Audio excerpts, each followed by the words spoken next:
ulimwengu wa rohoni ndani mwako na ulimwengu wa kimwili kule nje. Unaelekeza hisia zako zote kwa Mungu, na Mungu sasa anaweza kusema na wewe, maana utasikia. Kwa hiyo unapofunga, tunataka tusome hapa kwamba maombi ya kufunga yanakwenda pamoja na kusoma neno. Soma neno la Mungu. Mungu atasema na wewe kupitia neno ambalo tayari lipo. Hata hitaji alete maono na mafunuo ya ajabu na siri za ajabu. Atasema na wewe kwa hilo neno ambalo lipo.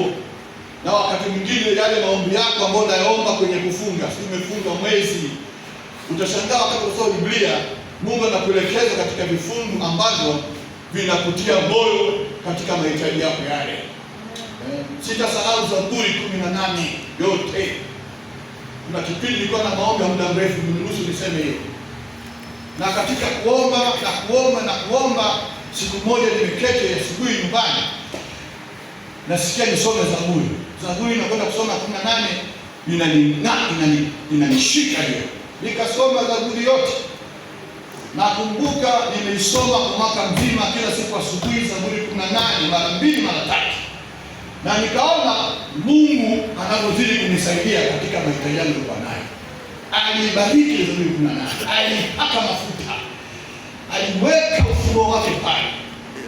Na nikawa nasoma kila siku asubuhi na jioni mara 2 mara 3 kwa mwaka mzima.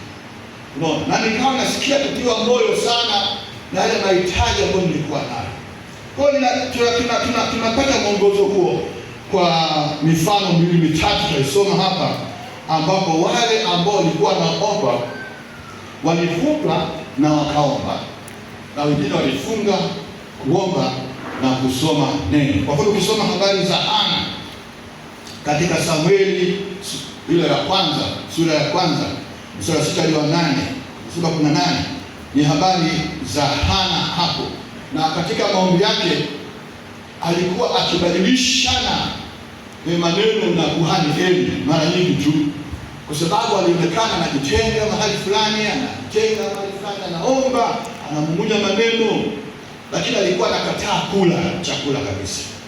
Anakataa kula, wenzake wanakula, mkaribisha, kwa sababu anafunga na kuomba. Usifunge bila kuomba. Mungu asaidie sana. Funga na kuomba utimize kusudi lako la kufunga. Nehemia 1:4 tunasoma, waliposikia maneno haya, niliposikia maneno haya, nilikaa chini na kulia na kuomboleza kwa siku kadhaa na kufunga na kuomba mbele za Mungu wa mbinguni. Huyu ni Nehemia. Unaona? Maneno yalihubiriwa, yakazungumzwa ya Torati, yakawatia moyo, wakaendelea kuomba na kufunga. Kwa hiyo utaratibu ambao tunao hapa, nimeona mahali pengi, kabla maombi ya kufunga kila siku tunakusanyika, neno la Mungu linasomwa, ni nzuri sana, ni wa kibiblia. Na hata wewe binafsi kwa maombi yako binafsi, usikose muda wa kusoma maandiko. Soma kabisa maandiko na Mungu atakujulisha maneno mengi. Mungu asifiwe sana. Amen. Ndio Biblia inatufundisha. Nehemia 9:1-3, wana wa Israeli wakusanyika kwa kuomba na walisimama na kutubu dhambi zao, na walisoma katika kitabu cha sheria ya Bwana wa Mungu sehemu 1/4 kwa siku.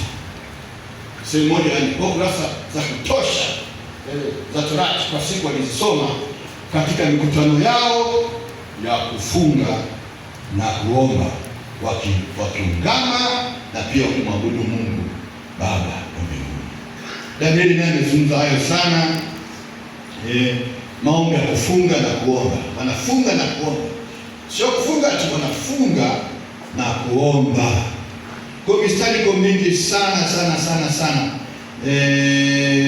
Yoeli 2, napenda kusoma Yoeli 2:12, ni neno ambalo pia linatusaidia kuona mabadiliko yaliyokuwa yanaendelea katika elimu ya Mungu katika neno la kale, siku hata siku, katika mambo mengi sana. Mojawapo katika swala zima la maombi. Katika Yoeli hiyo, Yoeli ile sura ya Aya, Yoeli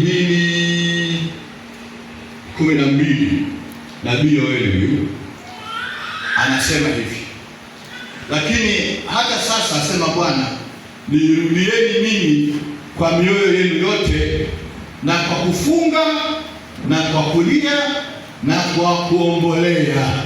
Rarueni mioyo yenu, wala si mavazi yenu, mkamrudie Bwana. Kwa wanafunga, wanaomba, wanararua mioyo yao, na sio sasa kurarua mavazi kwa desturi yao. Wayahudi akifadhaika anararua mavazi, mfalme akisikia habari mbaya anararua mavazi, anavaa magunia, analala chini, anageuka ukutani.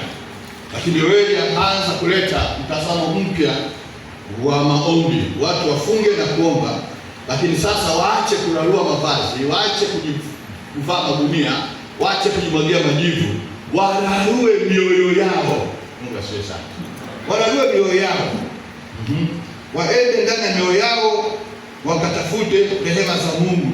Ibada hiyo ya kufunga na kuomba irudi moyoni, isiendelee kukaa tu pale katika maisha kimwili, irudi katika moyo. Na hili ni fundisho muhimu sana linaloashiria hata mafundisho ambayo tumesoma ya Yesu na ambayo bado Yesu anaandika, tujasoma mengine juu ya taratibu ya mtu anayefunga na kuomba.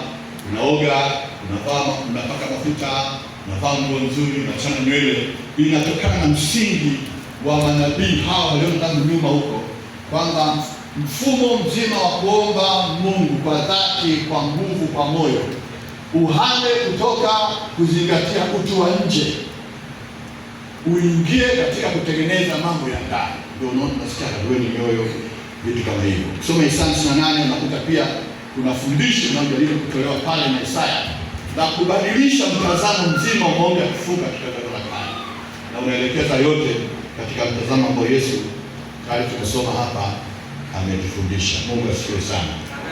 Mistari ni mingi. Yona ukisoma utakuta kufunga na kuomba. Luka kuna habari ya yule mwanamke mjane kwa miaka 44 ambaye alikuwa kidumu katika hekalu akiomba na kufunga.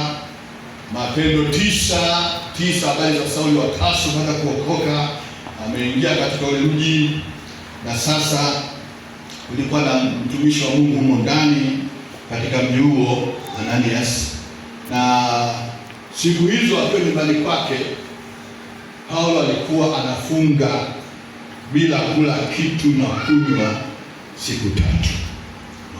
Kwa sababu watu waliomba na kufunga, na hata alipokuwa anaonyesha kwa anakuambia, tazama Paulo yuko huko naye anaomba. Kwa nimemtuma, nimemtokea, mpokee, sio na tashwishi, ni mtumishi wangu, nimemtokea kwa kazi ambayo nilitaka kumpa. Kwa hiyo huu ni mwongozo mwingine. Maombi lazima yaambatane na kufunga. Unaweza ukaomboleza, ukalia, kufanya chochote, na haikatazi leo kugaragara, haikatazi leo kuvaa magunia, haikatazi leo kwenda mlimani, haikatazi leo kwenda jangwani, haikatazi kabisa, haijakataza leo kujivika labda kaniki ukaomba Mungu.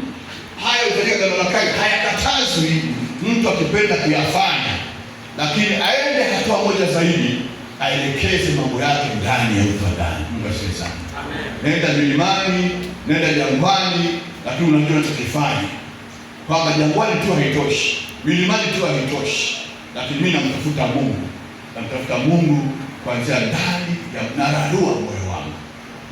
Nimekaa vizuri hapo sasa, nararua moyo wangu. Kwa alifanya hivyo na Mungu aliwasaidia. Mistari mingi sana katika Agano Jipya. Matendo 9:9, Matendo 13:2. Baada ya kufanya huduma mbele za Bwana kwa kufunga, Roho Mtakatifu akasema, nitengeni Barnaba na Sauli kwa kazi ile ambayo nimewaitia Antiokia. Kwa nini walifunga na kuomba, na matokeo pia yanatokea mazuri. Kufunga jambo lingine tutakuwa la tatu katika eneo hili. Kufunga kunaweza kuwa kufunga, nasikia hii lugha kavu. Wanasema kwa vile Bwana tulipiga 3 kavu. kumbe ni siku 3 bila kula bila kunywa, si ndio? Kwa kuna maombi hayo ya kufunga kabisa. Huli chochote ni Biblia hiyo. Ni ya kibiblia Agano la Kale, ni ya kibiblia Agano Jipya. Alafu kuna maombi ya sehemu kama hiyo unakula jioni. Sio jamani? Katika maisha yako kama utakutana naye, utakutana na aina nyingi za maombi unafanya. Nyingi sana. Sisi wakati tunakuwa katika imani, wakati mwingine tumefunga mara nyingi hizi kabisa. Kila wakati mwingine unaenda kazini, alikuwa anashauri mchungaji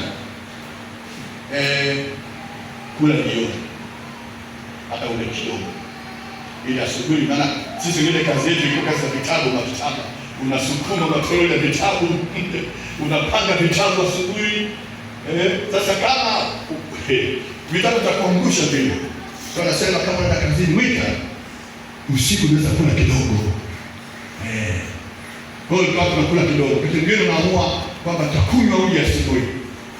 Kwa hiyo uji asubuhi tu, kesho uji asubuhi tu, huli kitu kingine tena, ili uweze kutembea kwenda kazini ufanye kazi sahihi. Kwa hiyo kuna maombi yale ya moja kwa moja ni halali.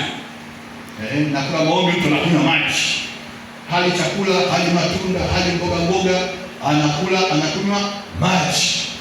Sasa tunajaribu lingine na wanaosema wanakunywa maji majuisi. Utajaribiwa. Utaka juisi nzito kama tunapewa hapa baada ya kufunga. Kuna juisi na mama anataka hapa. Juisi fulani iko hapa tumekunywa, mzee Bucha nakumbuka. Juisi nzuri sana ile. Katika juisi za maembe tumekunywa miaka hii Dar es Salaam. Ile juisi nzuri sana. Kwa hiyo mama mnaweza ile juisi na mariwani. Sasa unaweza kusema mimi nakwenda kunywa juisi tu. Sasa utakunywa juisi mpaka utakunywa ile inaitwa milk shake na maziwa yake. Paka isikiza alisema sasa na ice cream. Hata pombe hapa kwenye lengo. Kwa sababu baki na maji tu. Kunywa maji tu na maji ni glasi moja glasi mbili. Kwa hayo ni maombi. Kwenye Biblia yapo maombi, tutaona watu waliomba kwa sehemu. Labda kwa siku kutwa wakala. Wengine anaomba siku 2 anakula. Siku 2 utajipangia wewe mwenyewe kulingana na Roho wa Mungu anapokuongoza. Lakini maombi ya kufunga bila kula, watu wamefunga mpaka siku 50. Watu wamefunga mpaka siku 67. Alikuwa Mchina mmoja anaitwa mtu wa mbinguni. Aliokolewa kule China kwa ngumu sana na alifungwa sana, alikuwa na nguvu sana ya Mungu.